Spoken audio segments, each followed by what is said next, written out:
어머니가 아이를 남겨둔 채 가출한 뒤에 그동안은 내가 독박 육아했으니 이젠 당신 차례 라고 이야기를 한 경우가 있었습니다. 하지만 결과적으로 양육권은 소송 기간 중에 자녀를 누가 돌보고 있는지에 따라 결정되는 경우가 많습니다.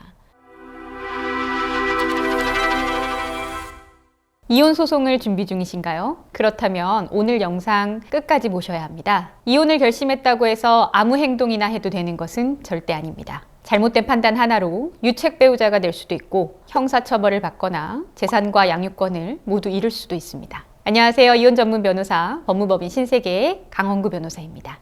오늘은 이혼 소송 전에 절대 하면 안 되는 3가지를 실제 사례와 함께 알려드리겠습니다. 첫 번째, 감정적인 행동은 절대 금물입니다. 이혼을 앞두고 부부간 감정이 격해지다 보면 말다툼은 물론이고 폭언이나 폭행, 기물을 파손하는 행위까지 이어지는 경우가 많습니다.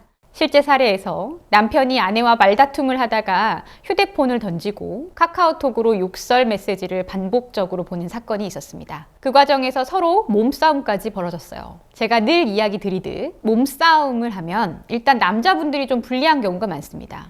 남자분들이 하는 이야기는 대부분 아내를 진정시키려고 하셨대요. 그런데 아내의 손목, 어깨, 목 등에 멍자국이 생기게 되면 쌍방폭행이 아닌 일방폭행으로 취급되는 경우가 많습니다. 결국 욕설 메시지 캡처본은 이혼 사유의 증거로 바로 제출되었고 폭행 부분에 대해서는 형사 고소까지 이어졌습니다. 이처럼 순간적인 분노로 한 행동이 이혼 소송에서는 이혼 사유가 될 뿐만 아니라 형사적인 문제까지 이어져 결정적인 패착이 될 수 있습니다. 두 번째는 허위로 재산을 숨기려는 행위는 처벌을 받는다는 점입니다. 특히 이혼 직전에 부모님과 급하게 차용증을 허위로 작성하고 그걸 바탕으로 집의 근저당권을 설정하는 경우가 있는데 이건 좀 조심하셔야 합니다. 실제 사례인데요. 요새 결혼할 때 부모님으로부터 집 매수 자금을 지원받거나 생활비를 보충받는 경우가 많습니다. 그런데 부모와 자식 간에 돈을 주는 것은 대부분 증여로 취급되는 경우가 많습니다. 이혼 직전에 그동안 준 돈들은 다